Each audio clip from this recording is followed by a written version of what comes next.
இந்த மேஷ ராசியினருக்கு என்ன மாதிரியான வழிபாடுகள் சிறப்பாக இருக்கும் அப்படின்னு நம்ம பார்த்தோம்னா, ஒவ்வொரு சனிக்கிழமை நாட்கள்லையும் நல்லெண்ணெய் தீபத்தை நவகிரகங்கள்ல இருக்கக்கூடிய சனி பகவானுக்கு ஏற்றி வழிபாடு செய்யும் பொழுது கண்டிப்பாக நல்ல மாற்றங்கள் அப்படிங்கிறது உண்டு.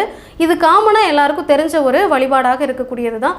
ஆனால் இந்த சனிப்பெயர்ச்சிக்கு பிறகும் சரி, இல்லை நம்மளுடைய வாழ்க்கையில் எல்லா நாட்கள்லையும் சரி, தினசரி காலையில் எழுந்ததுமே சூரிய பகவானுடைய வழிபாடை எடுக்க சனி பகவானுடைய தாக்கம் அப்படிங்கிறது குறைந்து நல்ல பலன்கள் அப்படிங்கிறது அதிகரிக்க ஆரம்பிக்கும்.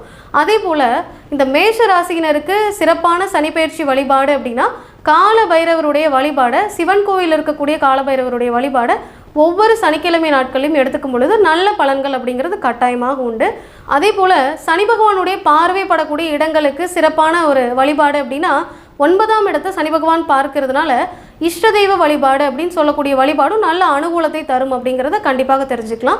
இந்த இஷ்ட தெய்வ வழிபாடு அப்படிங்கிறது இந்த காலகட்டத்தில் உங்களுக்கு ஒரு சிறப்பான வழிபாடாக இருக்கும்.